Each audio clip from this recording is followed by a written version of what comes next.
আফগানিস্তান এবং বাংলাদেশের যে ম্যাচটা হবে আমি একটু বলতে চাই যে আফগানিস্তান অস্ট্রেলিয়ার সাথে তাদের যে একটা দ্বৈরথ যেটা দ্বিপাক্ষিক সিরিজ অস্ট্রেলিয়া তারা ক্যান্সেল করেছিল, এরপর ওয়ানডে বিশ্বকাপে ভারতের মাটিতে অলমোস্ট ম্যাচটা হারিয়েই দিয়েছিল, সেখানে ম্যাক্সওয়েলের অতিমানবীয় ইনিংসে ম্যাচটা শেষ পর্যন্ত অস্ট্রেলিয়া জিতে যায়।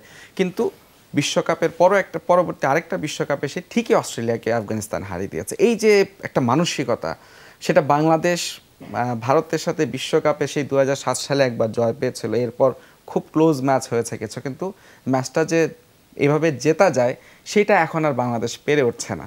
আপনার কাছে কি মনে হয় পার্থক্যটা আসলে কোথায় তৈরি হয়েছে? আমার কাছে যেটা মনে হচ্ছে, বাংলাদেশ টিমের মধ্যে আগে যে একটা জেতার স্পৃহা ছিল সেটা এখন মনে হচ্ছে আমাদের প্লেয়ারদের মাঝে নাই। আমার যেটা মনে হচ্ছে আফগানিস্তান দেখবেন তারা একবারে মনে হচ্ছে মন থেকে খেলতেছে, জেতার জন্য খেলতেছে। নেপাল দেখবেন একবারে নিজেদের জীবন দিয়ে খেলতেছে। কিন্তু বাংলাদেশের মধ্যে যেটা ছিল 2007 বিশ্বকাপে যেটা ছিল সেটা এখন আমি দেখতে পাচ্ছি না বাংলাদেশ প্লেয়ারদের মধ্যে। কারণ তারা খেলার আগেই হেরে যাচ্ছে।